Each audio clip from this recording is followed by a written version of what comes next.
Hello welcome back to student, अस्सलाम वालेकुम। आज हम स्टार्ट कर रहे हैं 9th क्लास की बायोलॉजी चैप्टर नंबर 5 से एक टॉपिक को जिसका नाम है स्टेजेस ऑफ कैरियोकाइनेसिस। इससे प्रीवियस लेक्चर में हमने माइटोसिस को डिस्कस किया था कि माइटोसिस की जो है हमारे पास दो स्टेजेस है।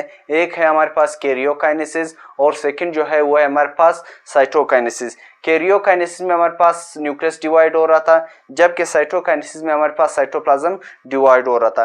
फिर हमने कहा था कि कैरियोकाइनेसिस के मजीद 4 स्टेजेस हैं हमारे पास। एक है हमारे पास प्रोफेज और सेकंड जो है वो है हमारे पास मीटाफेज और थर्ड जो है वो है हमारे पास एनाफेज और फोर्थ स्टेज जो है वो है हमारे पास टीलोफेज। फिर हमने कहा था कि प्रोफेज से पहले भी हमारे पास एक फेज होता है जिसको इंटरफेज कहा जाता है। इंटरफेज में हमारे पास सेल जो था वो डिवीजन की तैयारी कर रहा था। लेट्स सी, ये हमारे पास एक सेल है। सेल के अंदर जो है हमारे पास न्यूक्लियस मौजूद होता है। यहाँ न्यूक्लियस के इर्द जो मेम्ब्रेन है इसको न्यूक्लियर मेम्ब्रेन कहा जाता है, ठीक है। फिर यहाँ पर इसके अंदर एक स्ट्रक्चर मौजूद होता है जिसका नाम है न्यूक्लियस, ठीक है। और यहाँ पर एक और स्ट्रक्चर मौजूद होता है जिसका नाम है सेंट्रियोल, ठीक है। और न्यूक्लियस के अंदर हमारे पास पतले धागे नुमा स्ट्रक्चर मौजूद था जिसका नाम था क्रोमाटिन, ठीक है। पतले धागे नुमा स्ट्रक्चर मौजूद था जिसका नाम था क्रोमाटिन। ये हमारे पास एक सेल है। सेल के अंदर हमारे पास न्यूक्लियस मौजूद होता है। न्यूक्लियस के अंदर हमारे पास एक स्ट्रक्चर मौजूद होता है जिसका नाम है न्यूक्लियस। न्यूक्लियस के इर्द गिर्द हमारे पास एक मेम्ब्रेन मौजूद था जिसका नाम था न्यूक्लियर मेम्ब्रेन और इसके अंदर पतली धागे नुमा स्ट्रक्चर मौजूद था जिसका नाम था क्रोमाटिन। और न्यूक्लियस के साइड पे हमारे पास एक स्ट्रक्चर मौजूद था जिसका नाम था सेंट्रियोल, ठीक है। अब आते हैं प्रोफेज की तरफ के प्रोफेज में हमारे पास क्या हो रहा है। प्रोफेज में हमारे पास क्या होगा, प्रोफेज में हमारे पास जो क्रोमाटिन थे वो हमारे पास कंडेंस्ड होना शुरू हो जाएंगे। कंडेंस्ड होने के बाद ये हमारे पास इस फॉर्म में आ जाएंगे, ठीक है।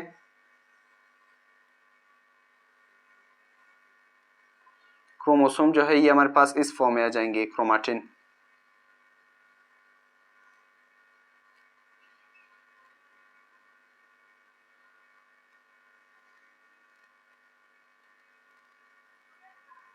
ठीक है।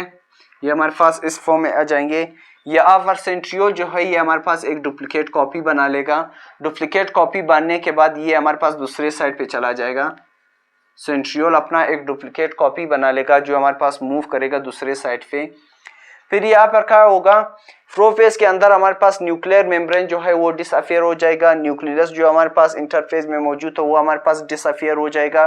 क्रोमाटिन जो थे हमारे पास पतले धागे नुमा स्ट्रक्चर जो हमारे पास मौजूद थे इंटरफेस के अंदर, ये हमारे पास कंडेंस्ड होना शुरू हो जाएंगे। कंडेंस्ड होने के बाद ये हमारे पास इस फॉर्म में आ जाएंगे, ठीक है। फिर उसके बाद जो हमारे पास सेंट्रियोल यहाँ पर मौजूद है, ये सेंट्रियोल हमारे पास क्या होगा, अपना एक डुप्लीकेट कॉपी बना लेगा जो कि मूव करेगा दूसरे साइड पे, ठीक है। और यहाँ पर सेंट्रियोल से छोटे छोटे धागे नुमा स्ट्रक्चर निकलेंगे, ठीक है, जिसको एस्टर का नाम दिया गया, ठीक है। यहाँ सेंट्रियोल से छोटे छोटे धागे निकलेंगे जिसको एस्टर कहा जाएगा। और यहाँ से एक और धागा निकलेगा जो कि क्रोमोसोम के साथ यहाँ पर अटैच हो जाएगा, ठीक है। यहाँ पर सेंट्रियोल से हमारे पास एक और धागा निकलेगा जो कि हमारे पास अटैच हो जाएगा क्रोमोसोम के साथ, क्रोमोसोम के सेंट्रोमियर के साथ। यहाँ पर हमारे पास जो जगह है इस जगह को सेंट्रोमियर कहा जाता है। क्रोमोसोम की इस जगह को सेंट्रोमियर कहा जाता है। यहाँ पर हमारे पास एक प्रोटीन मौजूद होता है सेंट्रोमियर के अंदर जिसको काइनेटोकोर प्रोटीन कहा जाता है। तो सेंट्रियोल से जो हमारे पास धागे निकलेंगे ये हमारे पास क्रोमोसोम के सेंट्रोमियर के साथ अटैच हो जाएंगे, ठीक है। और फिर इसके बाद हमारे पास मेटाफेज में हमारे पास क्या होगा, जो क्रोमोसोम है वो हमारे पास सेंटर में आ जाएंगे, ठीक है। इस तरह क्रोमोसोम हमारे पास सेंटर में आ जाएंगे, ठीक है। मेटाफेज में जो क्रोमोसोम है वो हमारे पास सेंटर में आ जाएंगे। ये हमारे पास क्रोमोसोम की सेंट्रोमियर हो गया। सेंट्रोमियर के अंदर हमारे पास एक प्रोटीन मौजूद है जिसका नाम है काइनेटोकोर प्रोटीन। तो क्या करेगा, मेटाफेज में ये सेंट्रियोल जो है यहाँ पर जो हमारे पास धागे निकले थे ये हमारे पास अटैच हो जाएंगे क्रोमोसोम के साथ, ठीक है। ये हमारे पास यहाँ पर अटैच हो जाएंगे क्रोमोसोम के सेंट्रोमियर के साथ। मेटाफेज में क्या होगा, हमारे पास क्रोमोसोम जो है वो हमारे पास एक्वेटिक लाइन में आ जाएंगे, या सेंट्रियोल से जो धागे निकले थे वो हमारे पास अटैच हो जाएंगे सेंट्रोमियर के साथ, क्रोमोसोम के सेंट्रोमियर के साथ। फिर नेक्स्ट जो है वो है हमारे पास एनापेस। एनापेस को फुलिंग फेस भी कहा जाता है, क्योंकि इसके अंदर सेंट्रियोल जो है, इस पेस के अंदर सेंट्रियोल जो है क्रोमोसोम को अपनी तरफ खींचेगा। खींचने के बाद ये क्रोमोसोम जो है हमारे पास दरमियान में टूट जाएगा, एक पार्ट इसका इस तरफ आ जाएगा, ठीक है, हमारे पास इस तरफ आ जाएगा,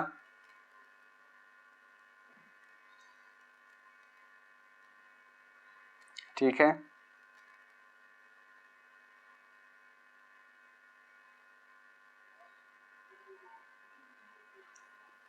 ठीक है, यहाँ पर हमारे पास सेंट्रियोल मौजूद है, यह सेंट्रियोल, ये हमारे पास सेंट्रोमियर के साथ अटैच हो जाएंगे। यहाँ पर इस एनापेस के अंदर हमारे पास क्या होगा, इसको फुलिंग स्टेज भी कहा जाएगा। ये हमारे पास क्रोमोसोम को अपनी तरफ खींच लेगा। खींचने के बाद हमारे पास जो क्रोमोसोम थे वो दरमियान में टूट जाएंगे। टूटने के बाद एक पार्ट एक साइड पे चला जाएगा क्रोमोसोम का, और दूसरा पार्ट जो है ये हमारे पास दूसरे साइड पे चला जाएगा। नेक्स्ट जो है वो है हमारे पास टीलोपेज। टीलोपेज जो है अपोजिट है हमारे पास प्रोफेज का। प्रोफेज में हमारे पास न्यूक्लियर मेम्ब्रेन जो था वो डिसअफेयर हुआ था, न्यूक्लियस हमारे पास डिसअफेयर हुआ था, और क्रोमाटिन जो था वो हमारे पास कंडेंस्ड हुए थे, हमारे पास क्रोमोसोम की शक्ल में आए थे, और सेंट्रियोल जो था, सेंट्रियोल ने अपना एक डुप्लीकेट कॉपी बनाई थी। जबकि ये हमारे पास ऑपोजिट होता है टीलोफेज का। टीलोफेज जो है हमारे पास ऑपोजिट होता है प्रोफेज का। इसमें हमारे पास क्या होगा, यहाँ पर हमारे पास न्यूक्लियर मेम्ब्रेन जो था डिसअफेयर हुआ था, यहाँ पर वापस हमारे पास न्यूक्लियर मेम्ब्रेन हमारे पास वापस बन जाएगा, ठीक है। यहाँ पर हमारे पास न्यूक्लियस जो था वो हमारे पास डिसअफेयर हुआ था, यहाँ पर वापस बन जाएगा। यहाँ पर हमारे पास क्रोमोसोम जो थे क्रोमाटिन के शक्ल में थे, वापस हमारे पास क्रोमाटिन के शक्ल में आ जाएंगे, ठीक है। और यहाँ पर हमारे पास सेंट्रियोल मौजूद था, ठीक है। और यहाँ पर टीलोपेज जो है हमारे पास ऑपोजिट है प्रोफेज का। इसमें यहाँ पे हमारे पास न्यूक्लियर मेम्ब्रेन डिसअफेयर हुआ था, यहाँ पर टीलोफेज के अंदर हमारे पास न्यूक्लियर मेम्ब्रेन वापस बन जाएगा। न्यूक्लियस हमारे पास वहां पे डिसअफेयर हुआ था, यहाँ पर वापस बन जाएगा, ठीक है। यहाँ पर हमारे पास कैरियोकाइनेसिस खत्म हुआ, हमारे पास न्यूक्लियस बन गया। नेक्स्ट जो है वो है हमारे पास साइटोकाइनेसिस। साइटोकाइनेसिस में हमारे पास साइटोप्लाज्म की डिवीजन हो रही थी। इसमें हमारे पास क्या होगा, यहाँ पर हमारे पास ये हमारे पास न्यूक्लियस है, न्यूक्लियर मेम्ब्रेन है, इसके अंदर न्यूक्लियस मौजूद है, और इसके हमारे पास पतले धागे नुमा स्ट्रक्चर मौजूद होते हैं। यहाँ पर हमारे पास सेंट्रियोल मौजूद था। यहाँ पर साइटोकाइनेसिस में हमारे पास क्या होगा, ये हमारे पास सेल मेम्ब्रेन है, सेल मेम्ब्रेन, ठीक है। यहाँ पर इस सेल मेम्ब्रेन के ऊपर हमारे पास एक प्रोटीन मौजूद होगा जिसका नाम है एक्टिन एंड मायोसिन प्रोटीन। यहाँ पर हमारे पास एक प्रोटीन मौजूद होगा जिसका नाम है actin and myosin protein. Actin and myosin हमारे पास वो प्रोटीन होते हैं जो कि हमारे पास कंट्रक्शन में काम आते हैं। ये हमारे पास मसल में मौजूद होते हैं जो कि हमारे पास कंट्रक्शन एंड रिलैक्सेशन में हमारे पास इन्वॉल्व होते हैं। ये एक्टिन और मायोसिन हमारे पास क्या करेगा, ये यहाँ पर अटैच हो जाएंगे साइटोप्लाज्म के ऊपर। साइटोप्लाज्म के ऊपर अटैच होने के बाद ये हमारे पास यहाँ पर क्लीवेज करना शुरू करेगा, यहाँ पर इसको कंडेंस्ड करेगा, कंट्रैक्ट करेगा, ठीक है। यहाँ पर साइटोप्लाज्म को कंडेंस्ड करेगा, कंट्रैक्ट करेगा। कंट्रैक्ट होने के बाद ये इसको मजीद कंट्रैक्ट करेगा। मजीद कंट्रैक्ट होने के बाद ये जो क्लीवेज है ये हमारे पास आहिस्ता आहिस्ता बड़ा होता जाएगा। लास्ट में ये यहाँ पर हमारे पास अटैच हो जाएंगे दोनों तरफ से, इसको क्लीवेज भी कहा जाता है, ठीक है। ये जो कंट्रक्शन होती है इसको क्लीवेज भी कहा जाता है। फिर यहाँ पर क्या होगा, जो हमारे पास साइटोप्लाज्म है ये साइटोप्लाज्म हमारे पास डिवाइड हो जाएगा। हमारे पास यहाँ पर वापस एक सेल बन गया जो कि हमारे पास हमने स्टडी किया था इंटरफेस के अंदर। फिर दोबारा से ये प्रोसेस होना शुरू हो जाएगा, ठीक है। कौन कौन से स्टेजेस थे हमारे पास, एक था हमारे पास प्रोफेज कैरियोकाइनेसिस में, सेकंड जो था वो था हमारे पास मेटाफेज, तर्ड जो था वो था हमारे पास एनाफेज, फोर्थ जो था वो था हमारे पास टीलोपेज। फिर उसके बाद हमने साइटोकाइनेसिस को डिस्कस किया कि साइटोकाइनेसिस में हमारे पास साइटोप्लाज्म डिवाइड होता है, इसके ऊपर हमारे पास एक्टिन एंड मायोसिन प्रोटीन मौजूद होते हैं जो कि क्लीवेज का काम करते हैं। ठीक है, ये हमारे पास क्लीवेज का काम करते हैं। ये क्लीवेज होने के बाद ये हमारे पास कंट्रैक्ट करते हैं, सेल को कंट्रैक्ट करता है। कंट्रैक्ट होने के बाद ये हमारे पास डिवाइड होते हैं, साइटोप्लाज्म दरमियान में टूट जाएगा, ये हमारे पास एक सेल बन जाएगा। ठीक है, तो इसी के साथ आज का हमारा टॉपिक खत्म हुआ। If you have any kind of question so you can ask through comments. Thank you.